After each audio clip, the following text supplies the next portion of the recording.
পুদিনারে জলে কাদা হলো তোমার গোটা ঘর, পা পিছলে পড়ি পাছে চলতে লাগে গো।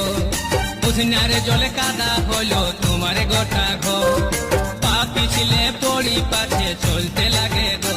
তোমার